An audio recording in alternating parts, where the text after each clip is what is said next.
నమస్కారం vision news కి స్వాగతం. ఈనాటి వార్తలు. ఈ నెల 25న భీమవరంలో మెగా ప్లేస్మెంట్ డ్రైవ్ గోడపత్రికను కలెక్టరేట్లోని పీజీఆర్ఎస్ సమావేశ మందిరంలో సోమవారం డిఆర్ఓ ముగిలి వెంకటేశ్వర్లు ఆవిష్కరించారు. పశ్చిమ గోదావరి జిల్లాలోని డిజబుల్ పీపుల్ యువతీ యువకులకు ఉద్యోగ అవకాశాల కల్పనలో భాగంగా ఆంధ్రప్రదేశ్ రాష్ట్ర నైపుణ్యాభివృద్ధి సంస్థచే ఆర్ఆర్డీఎస్ గవర్నమెంట్ డిగ్రీ కాలేజ్ భీమవరంలో ఈ నెల 25న ఉదయం 10 గంటలకు మెగా ప్లేస్మెంట్ డ్రైవ్ నిర్వహించడం జరుగుతుందని అన్నారు. ఈ డ్రైవ్ లో సుమారు 13 ప్రముఖ కంపెనీలతో పాటు మరికొన్ని ఇతర కంపెనీల్లో కూడా ఉద్యోగాలు కల్పించడం జరుగుతుందని, మొత్తం 400కు పైగా ఉద్యోగ అవకాశాలు కల్పించడం జరుగుతుంది అన్నారు. 18 నుంచి 35 సంవత్సరాల వయసు కలిగిన పురుష, మహిళా అభ్యర్థులు అర్హులని కంపెనీ నియమాలను అనుసరించి ఎంపిక చేస్తానని, నిరుద్యోగ యువతి యువకులు ఈ అవకాశాన్ని సద్వినియోగం చేసుకోవాలని కోరారు. సోమవారం జిల్లా కలెక్టర్ పీజీఆర్ఎస్ సమావేశ మందిరంలో ప్రజా ఫిర్యాదుల పరిష్కార వ్యవస్థ కార్యక్రమంలో జేసీ రాహుల్ కుమార్ రెడ్డి, డిఆర్ఓ ముగిలి వెంకటేశ్వర్లు, గ్రామ వార్డు సచివాలయ అధికారి Dosireddy, KRR special deputy collector Sivanarayana రెడ్డితో కలిసి జిల్లాలోని వివిధ ప్రాంతాల నుంచి వచ్చిన అర్జీదారుల నుండి అర్జీలను స్వీకరించారు. ప్రజా ఫిర్యాదుల పరిష్కార వేదికకు సంబంధించి అర్జీల పరిష్కారానికి ప్రత్యేక శ్రద్ధ పెట్టి ప్రతి అర్జీకి చక్కని పరిష్కారం చూపాలని అధికారులను జేసీ ఆదేశించారు. ఈ సందర్భంగా ఆయన మాట్లాడుతూ ప్రతి అర్జీని ఆడిటింగ్ చేయడం జరుగుతుందని, ప్రజల నుండి అందే ప్రతి అర్జీని నిర్ణీత సమయంలోపుగానే పరిష్కరించాలని అన్నారు. ఆగస్టు 15వ తేదీ నాటికి ఉండిలో అన్నా క్యాంటీన్ ప్రారంభించే దిశగా ఏర్పాట్లు చేస్తున్నామని ఉపసభాపతి కనుమూరి రఘురామకృష్ణంరాజు తెలిపారు. ఉండిలోని 3 రోడ్ల కూడలిలో అన్న క్యాంటీన్ నిర్మాణ పనులకు సోమవారం ఆయన శంకుస్థాపన చేశారు. ఈ సందర్భంగా ఆయన మాట్లాడుతూ 6 నెలల నుంచి అన్న క్యాంటీన్ ఏర్పాటుపై ఆలోచన చేస్తున్నామని, అనువైన స్థలాన్ని ప్రజలందరూ ఏకగ్రీవంగా నిర్ణయించడం శుభ పరిణామమని అన్నారు. ఈ లోపు ప్రధాన రహదారి నుంచి అన్న క్యాంటీన్ వరకు 3 మీటర్ల సిసి రహదారి నిర్మాణ పనులను నెల రోజుల్లోపు పూర్తి చేసేలా చర్య తీసుకుంటానని వివరించారు. పుట్టినరోజులు, సంస్మరణ దినోత్సవ తదితర కార్యక్రమాలు జరుపుకునే వ్యక్తులు అన్నా క్యాంటీన్ ద్వారా పేదలకు ఆహారాన్ని అందించేందుకు ముందుకు రావాలని కోరారు. ఈ కార్యక్రమంలో ఉండి DC chairman Thotaphani, vice chairman Mantena Sai Lachiraju, మండల తెలుగుదేశం పార్టీ అధ్యక్షుడు కరిమెరక నాగరాజు, పాములపర్రు గ్రామ పార్టీ అధ్యక్షులు తోటరాము, జిల్లా సమైక్య సంయుక్త కార్యదర్శి కర్రి జయలక్ష్మి, నాయకులు కరిమెరక శ్రీను, పొత్తూరి వెంకటేశ్వరరాజు, కన్నెగంటి రూత్కళ, గొల్లా జాన్ కెనడీ, విక్టర్ బాబు, గాదిరాజు వెంకటేశ్వరరాజు పాల్గొన్నారు. సుమారు 6 నెలలుగా అన్నా క్యాంటీన్ ఉండిలో ఎప్పుడు ప్రారంభిస్తాం, కన్స్ట్రక్షన్ ఎప్పుడు ప్రారంభిస్తామని ఎదురు చూస్తున్నాం. సో ఇన్నాళ్ళకి మన స్థలం కూడా మంచి ప్రజలందరూ ఉండిలో ఉన్న మెజారిటీ అందరూ కూడా ఏకగ్రీవంగా ఆమోదించిన ప్రదేశంలో 3 రోడ్ల కూడలిలో ఈరోజు అన్నా క్యాంటీన్ శంకుస్థాపన చేయడం జరిగింది. అతి త్వరగా దీన్ని అంటారు 2 మంత్సా ఆగస్టు 15 స్వాతంత్ర దినోత్సవం రోజు ఇక్కడ దీన్ని ప్రారంభించుకుందాం. ఆ రోజు నుంచి నిరవధికంగా కార్యక్రమాలన్నీ ప్రతిరోజు ఎన్టీ రామారావుని తలుచుకుంటూ అందరికీ, పేదవారందరికీ అతి తక్కువ ఖర్చులో, అలాగే మొత్తం భారం అంతా కూడా ప్రభుత్వం మీద వేయకుండా ఒక టైం టేబుల్ లాగా మనం తయారు చేసి, ఆ టైం టేబుల్లో ఎవరైనా అన్నదానం చేయాలి అని అనుకుంటే వారి పేరు మీద ఆ 5 రూపాయలు కూడా ఛార్జ్ చేయకుండా వారి పేరు మీద తల్లిదండ్రులు పుట్టినరోజు కావచ్చు, లేకపోతే సంస్మరణ దినం కావచ్చు, విదేశాల్లో ఉన్నవారు ఇక్కడ ఏమీ చేయడానికి వీలు లేకపోవచ్చు, ఈ ఒక ఆర్గనైజింగ్ కమిటీ లాగా వేసుకొని వాళ్ళు ఇన్ఫార్మ్ చేసి ఒక 50% అయినా సరే మనం ప్రజల ద్వారా, అంటే వాళ్ళ పిల్లల బర్త్డే ఎక్కడో పార్టీ పెడుతున్నారు, ఆ పిల్లల బర్త్డే ఇక్కడే చేసుకోవచ్చు, వీళ్ళందరికీ పేదలందరికీ భోజనం పెట్టచ్చు. అలాగే ఒక 50% స్లాట్లని మనం చేయగలిగితే రాబోయే రోజుల్లో ప్రతి మండల కేంద్రంలో కూడా ఒక అన్న క్యాంటీన్ని మనం ఏర్పాటు చేసుకునే అవకాశం ఉంటుంది. ప్రభుత్వాన్ని కూడా మనం అడగడానికి ఉంటుంది. ఇది పంచాయతీ కేటగిరీలో మనకి ఇది వచ్చింది. త్వరలో మంత్రి గారు నారాయణ గారితో కూడా మాట్లాడా, త్వరలో ఆకివీడులో కూడా దీని తర్వాత ఆకివీడులో కూడా ప్రారంభించడం జరుగుతుంది. వీలైతే మరి ఆగస్టు 15కి ఇది ప్రారంభం, దాని శంకుస్థాపనకి వీలవుతుందేమో. నేను కూడా మున్సిపల్ శాఖ మంత్రులతో మాట్లాడి చర్యలు తీసుకుందాం. సో మీరందరూ కూడా చూస్తూ ఉండండి. మరి ఎక్కడైనా ఆలస్యం అవుతుందేమో, ఆగస్టు 15 టార్గెట్ రీచ్ అవ్వేమో అని అనుమానం ఉంటే ఆ కాంట్రాక్టర్ని పట్టుకుందాం, కంప్లీట్ చేద్దాం. ఖచ్చితంగా ఆగస్టు 15న మళ్ళీ ఇదే కూడల్లో కలుద్దాం. ఈలోపు ఇటు నుంచి ఇటు 3 మీటర్లలో సిమెంట్ రోడ్డు అయితే నేను ప్రారంభింప చేస్తా. ఒక 1 మంత్లో ఈ రోడ్డు కంప్లీట్ చేద్దాం. కూటమి ప్రభుత్వం వచ్చి ఏడాది పూర్తిగా వస్తున్నా వరదాలపాలెం దువ్వా రోడ్డుకు మోక్షం కలగలేదని గ్రామస్తులు వాపోతున్నారు. అత్తిలి మండలం వరదాలపాలెం రోడ్డు అత్యంత దయనీయంగా ఉందని గత వైసీపీ ప్రభుత్వ హయాంలోనే గ్రామస్తులు ఆందోళన వ్యక్తం చేశారు. కూటమి ప్రభుత్వం అధికారంలోకి వచ్చాక రోడ్డు కోసం గ్రామస్తులు విజ్ఞప్తి చేయడంతో నిధులు మంజూరయ్యాయని అధికారులు తెలిపారు. త్వరలో వర్షాకాలం రానున్న దృష్ట్యా రోడ్డును త్వరగా నిర్మించి ప్రజల సమస్యలు పరిష్కరించాలని కోరుతున్నారు. కూటమి ప్రభుత్వం అధికారంలోకి వచ్చిన తర్వాత విద్యా వ్యవస్థలో అనేక సంస్కరణలు తీసుకువచ్చినట్లు తనకు ఎమ్మెల్యే ఆర్మిల్లి పేర్కొన్నారు. గత ఏడాది కాలంగా మంత్రి లోకేష్ విద్యా వ్యవస్థపై లోతైన అధ్యయనం చేసి గత ప్రభుత్వ హయాంలో తీవ్ర నష్టం చేసిన జీవో 117ను సమీక్షించి రద్దు చేసి నూతన విద్యా వ్యవస్థను పటిష్టం చేసే విధంగా ప్రభుత్వ సంస్కరణలు తీసుకువచ్చారని అన్నారు. సోమవారం తణుకు జిల్లా పరిషత్ బాలుర ఉన్నత పాఠశాల ఆవరణలో ఏర్పాటు చేసిన కార్యక్రమంలో ఆయన మాట్లాడుతూ విద్యార్థులకు సర్వేపల్లి రాధాకృష్ణన్ విద్యామిత్ర కిట్లు, యూనిఫామ్ అందజేశారు. భవిష్యత్తులో రాష్ట్రంలో ఉన్న పాఠశాలల్లో మౌలిక సదుపాయాల కల్పనే లక్ష్యంగా ముఖ్యమంత్రి చంద్రబాబు, మంత్రి లోకేష్ కృషి చేస్తున్నారని చెప్పారు. గత ప్రభుత్వ హయాంలో జగనన్న పేరుతో పథకాలు ప్రవేశపెట్టినప్పటికీ అందుకు భిన్నంగా సమాజ సేవలో ఎంతో ప్రభావం చూపించిన వ్యక్తుల పేర్లు పథకాలకు పెట్టడం అభినందనీయం అన్నారు. గారి నేతృత్వంలో మన యువ నాయకులు విద్యాశాఖ మంత్రులు నారా లోకేష్ గారు విద్యా వ్యవస్థకు సంబంధించి అనేక సంస్కరణలను తీసుకురావడం జరిగింది.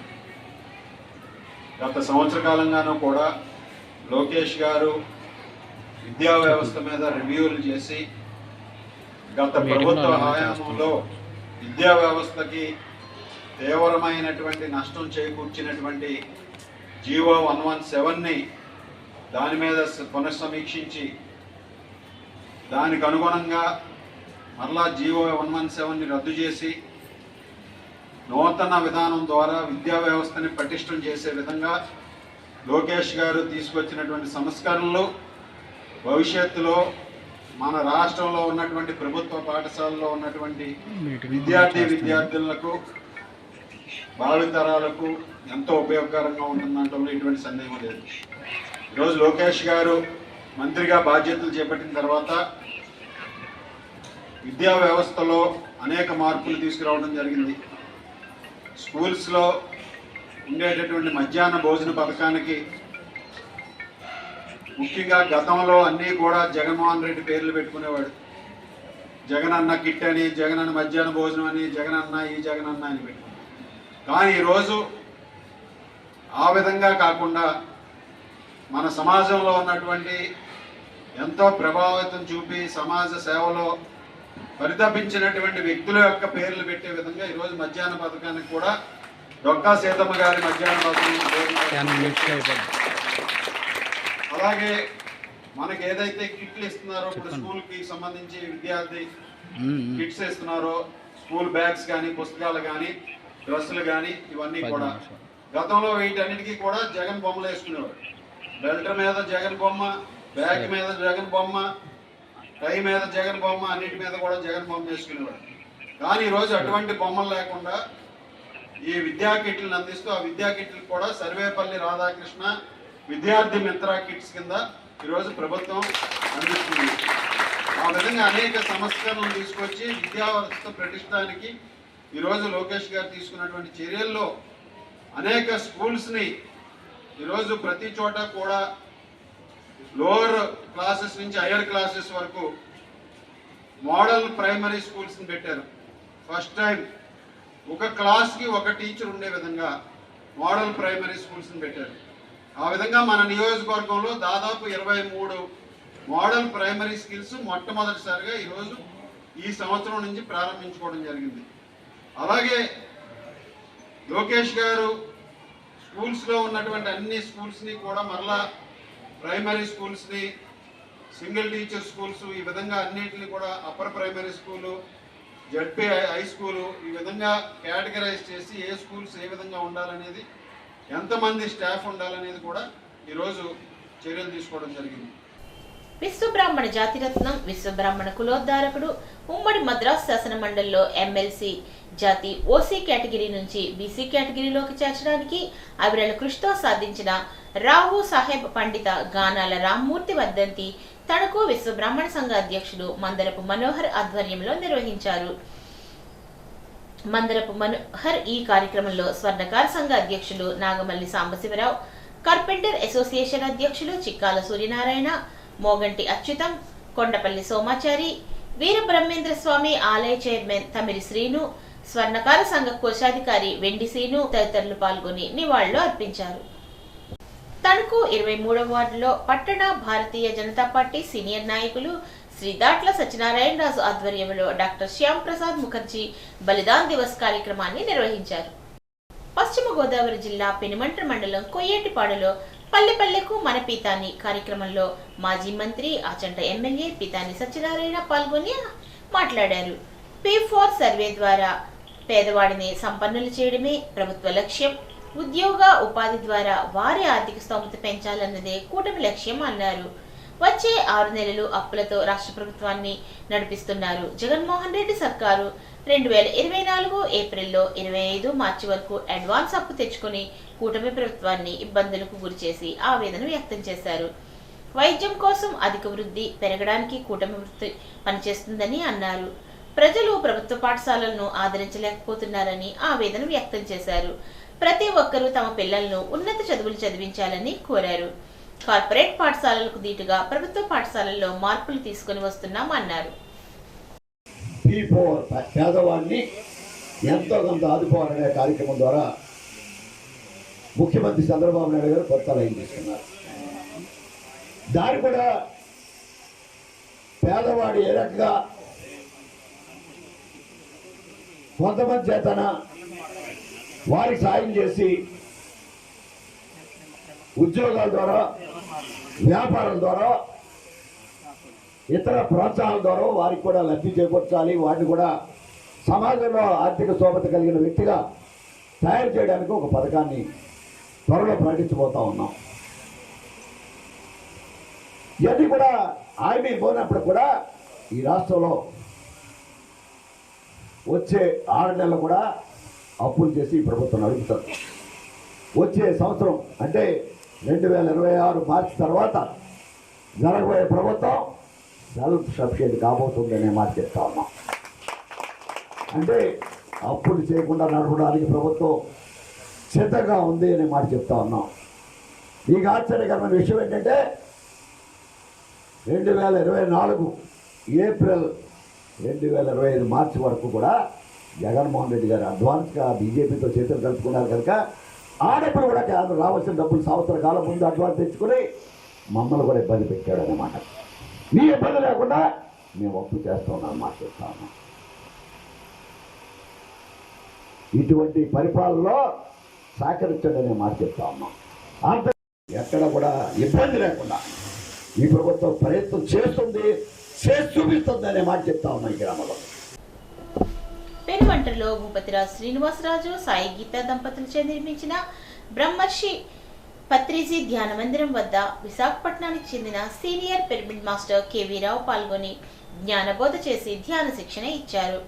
ఈ సందర్భంగా కేవీ రావు మాట్లాడుతూ పత్రిజీ ప్రబోధించిన శ్వాస మీద ధ్యాస, ధ్యాన సాధన, సజ్జన సాంగత్యం ద్వారా మౌన సాధన చేసి పూర్తి అవగాహన చేసుకున్నట్లు తెలిపారు. సజ్జన సాంగత్యం చేయడం ద్వారా తోటివారితో మైత్రి భావన కలిగి ఉండాలని అన్నారు. అందరితో సామూహిక ధ్యానం ఆయన చేయించారు. నిర్వాహకులు కేవీ రావుని ఘనంగా సత్కరించారు. ఈ కార్యక్రమంలో సుబ్బరాజు పద్మ, ఇందిరా భవాని, చాముండేశ్వరి మధు, పడాల సూర్యనారాయణ రెడ్డి తదితరులు పాల్గొన్నారు. పాలకొల్లు లయన్స్ క్లబ్ లో జరిగిన మానవతా స్వచ్ఛంద సంస్థ నూతన కార్యవర్గ ప్రమాణ స్వీకార సభలో ముఖ్య అతిథిగా రాష్ట్ర జలవనరుల శాఖ మంత్రి డాక్టర్ నిమ్మల రామానాయుడు పాల్గొన్నారు. ఈ సందర్భంగా నూతన కమిటీని ఆయన అభినందించారు.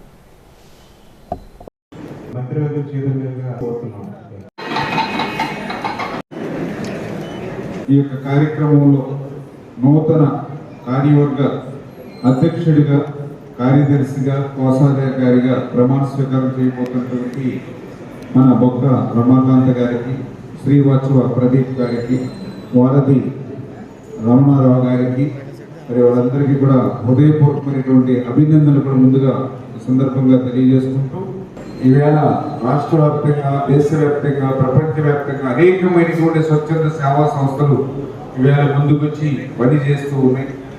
అందులో మానవత అనేది ఈరోజు కాదు, నేను గత 15-20 సంవత్సరాల నుంచి మన ఉమ్మడి పశ్చిమ గోదావరి జిల్లాలో గమనిస్తూ ఉండేవాడిని. మరి అక్కడి నుంచి అంచెలంచెలుగా విస్తరిస్తూ ప్రతి పట్టణంలోనూ, ప్రతి మండలంలోనూ కూడా మానవత శాఖలుగా విస్తరించి ఈవేళ ఇంతమంది అభిమానాల్ని పొందగలుగుతుంది అని అంటే ఆ మానవత చేసేటువంటి సేవలు నిరూపణమైనటువంటి కూడా ఈ సందర్భంగా గుర్తు చేసుకుంటూ, ఈ పాలిటిక్స్ నుంచి వచ్చేటువంటి స్ట్రెస్ నుంచి రిలీఫ్, నేను చేసేటువంటి స్వచ్ఛంద సంస్థ ద్వారా పొందేటువంటి సాయం అందుకునేటువంటి వాళ్ళకి ఆనందం, వాళ్ళ కళల్లో కనిపించేటువంటి ఆ మెరుపు ద్వారానే నేను మళ్ళీ రీఛార్జ్ అవుతూ ఉన్నా. మళ్ళీ సర్వీస్ లో నాకు తెలుసుంది, ప్రపంచంలో ఇంత సర్వీస్ చేసి ఇంత మంచి పేరు తెచ్చుకుంటే తప్పనిసరిగా మంచి సొసైటీలో కూడా గుడ్ విల్, ఆ రకంగా మానవతా సంస్థ మరి సభ్యులుగా ఈ రకంగా మీరు సేవలు అందించడం చాలా సంతోషం. జనసేన పార్టీ ఎమ్మెల్యే కార్యాలయం నందు స్థానిక తాడేపల్లిగూడెం వాస్తవ్యుడు జగదీష్, వారి కుటుంబంలో తల్లిదండ్రులు మరియు జగదీష్ భార్య అనారోగ్య కారణాలతో మరణించడం వలన బాబుని చదువు నిమిత్తం ప్రభుత్వ విప్ ఎమ్మెల్యే బుల్సిటి శ్రీనివాస్ వద్దకు సోమవారం వచ్చి వారు మరతం చెప్పుకోగా తక్షణ సాయం కింద కొంత డబ్బును అందజేసి అనంతరం 3F ఇండస్ట్రీస్ వారిచే వారి ఫౌండేషన్లో పై చదువుల వరకు విద్యాభ్యాసం, హాస్టల్ వసతి కల్పించేలాగా చర్యలు తీసుకున్నారు. ఈ కార్యక్రమంలో పెంటపాడు మండల అధ్యక్షుడు Pulla Bobby, Paiboina Venkataramaiah, social media incharge Bainapalapu Mukesh, Chapala Ramesh, Maddala Manikumar, టమాటపు రాము, ప్రభాకర్ తదితరులు ఈ కార్యక్రమంలో పాల్గొన్నారు. స్థానికంగా నివాసం ఉంటున్న సోదరుడు భార్యను కోల్పోయి, బాబు తల్లిని కోల్పోయి చాలా ఇబ్బందులు పడుతున్నారు. తినడానికి కూడా సరిగ్గా సదుపాయాలు లేక ఆ తరుణంలో ఎమ్మెల్యే బొల్సి శ్రీనివాస్ గారి దగ్గరికి వచ్చి వాళ్ళ గోడు మొరపెట్టుకున్నారు. వెంటనే ఆయన ట్రిపుల్ యాజమాన్యంతో చర్చించి ఆ బాబుని వాళ్ళ అన్నదాశ్రమంలో దత్తత తీసుకునేలాగా వెంటనే ఆన్ ది స్పాట్ అక్కడ మాట్లాడి వెంటనే పేపర్ ఇచ్చి పంపిస్తాం. అలాంటి ఎమ్మెల్యే గారు ఎన్ని సంవత్సరాలైనా ఆయనే ఎమ్మెల్యేగా ఉండాలని మనస్ఫూర్తిగా కోరుకుంటూ ఈ వార్తలకు స్వల్ప విరామం.